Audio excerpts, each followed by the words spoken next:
Hey everybody, Julio DeSanctis here, Hodgkins 2, Electric Boogaloo. The streamers of shame are still up. Tomorrow, bright and early, I go into the hospital for surgery. And, having cancer twice now, I've had a handful of surgeries in my time, from biopsies to portacath to, I don't know if it's considered a real surgery or not, but they do cut you open when they put the PICC line in. They have to numb the area. It gets bloody. It's a pain in the ass. I would say it's at least on the border. I would at least call it a procedure, if not a surgery. They have what they call tomorrow is I can't remember I'll be awake. I'll be mostly awake for it. I'll be somewhat, they're going to slow me down, if you will, but they're not going to put me under. Chill me out. They're going to cut into my chest and put in a permacath, which dangles off your chest. It's got this like square thing, and it's got two tubes coming off of it, and it dangles off your chest. And the thing is about surgery, it's almost like, it's not bad enough that you have to have surgery. On top of that, you have to have surgery at 6 a.m., right? You have to approach this like you're leaving for a early morning flight, international flight that you can't possibly miss, right? Set your alarm for fucking 5 a.m., rush to the place. Yeah, so they don't ever... Surgery might be easier if they just sort of they told you, you know what? Just come in whatever time you're ready for it, man. Whenever you've managed to get your head around this fact that we're going to cut you open and the shit's going to dangle out of you, whenever you've managed to rid yourself of the anxiety and overall just sort of fucking tight-fistedness of it all, just come by and then we'll do it. Nope. 6 a.m., 5 a.m., 7 a.m., whatever. I mean, I get it that the hospitals have a schedule, but just once in my life, if I'm going to have another surgery, knock wood, hopefully I never do. But if I'm going to have another one, it'd be great if they scheduled it I don't know, you want to come by at 6 in the evening, 7 p.m.? What's a good time to hang out? So anyway, that's happening. What else is going on?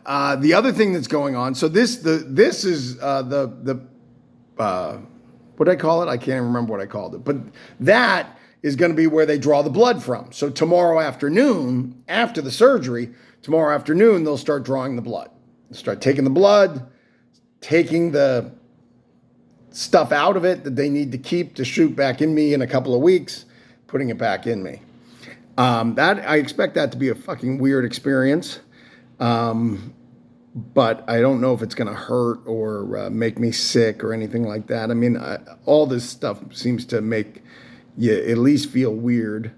So then from there, that's the countdown to the final T cell, the clean T cells put into your body.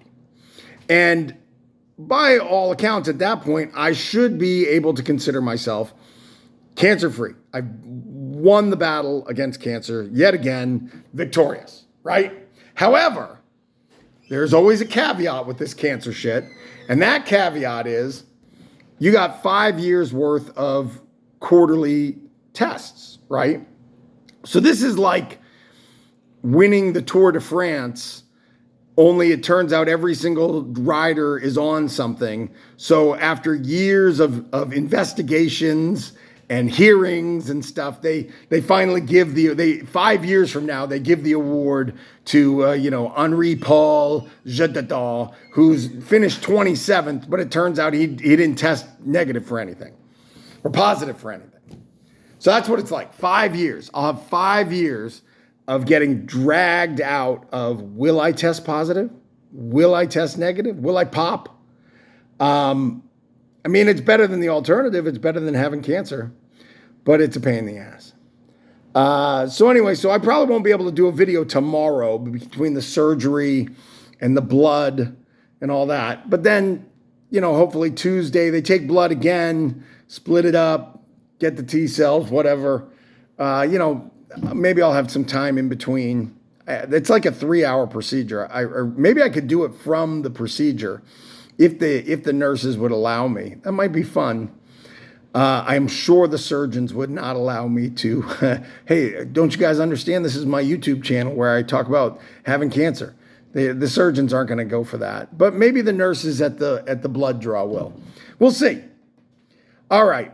What else did I have? Oh, you know what? Listen, I very rarely give any sympathy to the people that are keeping this pandemic running with anti-mask, anti-vaccine nonsense or whatever. But it occurred to me on these horse dewormer morons.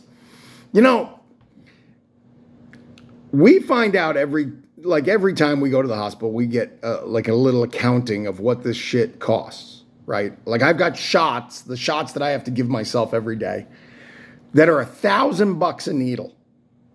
Now, you'd think, okay, shots, the street value of $1,000 a needle. Wow, maybe I could go out there and find some, Russian drug lord that'll pay me for that. No, of course not. Nobody cares about $1,000 a needle as a street value thing. I mean, maybe I'd wind up, if I open my big mouth, maybe I wind up in some kind of Saw or Hostile type setting where they're like draining me of these precious chemo fluids. Actually, not a bad idea for a horror movie right there. Don't anybody else write it. I'm going to write it. But $1,000 a needle is fucking crazy. So I kind of have at least a slight bit of sympathy for these nuts that will go run to the feed store to get the medicine to fight COVID-19 as opposed to, taking the vaccine, which by the way is free, but I feel like maybe they're thinking, no, there's still some catch. I'm going to get a bill. I don't know. I mean, maybe I shouldn't give them any sympathy at all. I mean, between trying to overturn the election and the continuation of the pandemic, these people are the worst of America. But that's what occurred to me. And then it also made me think of, the values that we assign to things like $1,000 a shot or whatever, the various chemos are each time I'm in the hospital and all that. Going back all the way to, I think it was 6th grade, on a field trip. This is another field trip story. We went to Central Maine Power. All of the Center Drive School, we went to Central Maine Power. And on our tour of Central Maine Power, our tour guide pointed out that under glass, as a display case, were these radon. Is that a thing? Is that in the table of elements? These radon rods. And they cost about $600 each to run the facility, to have them at Central Maine Power. And then, some genius amongst the kids of Orrington stole a rod because he heard about the $600.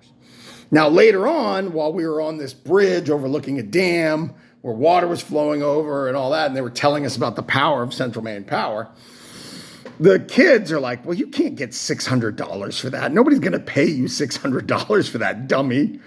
So what did he do? Instead of returning it, because he might get caught, he chucks it into the river. So now the stolen radon rod that goes for $600 to power Central Maine Power is in the river somewhere, and I'm sure polluting that river in some way. So then the trip is over. We have to get on the bus. We have to all go home. Only the tour guide at Central Maine Power has realized that the radon rod under the glass case that cost them $600 to keep the place running is missing. So the bus isn't going anywhere. Who took this rod? Who is to blame? You guys are going to sit there until you tell us. So you turn in your friends. Sort of like the Texas abortion law. And then a friend of mine, a good friend of mine who I know on the internet likes to go by the title Sugar Bush, because that's what I called him 10 years ago when I was going through cancer and I was chronicling it.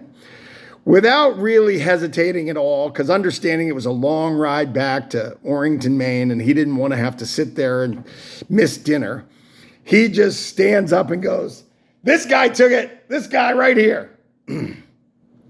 So that was it. That was the story of the radon rod, street value, and how in a small way, or maybe a large way, schools do kind of train us to turn in our friends, much like the Soviet Union, much like the Texas abortion law.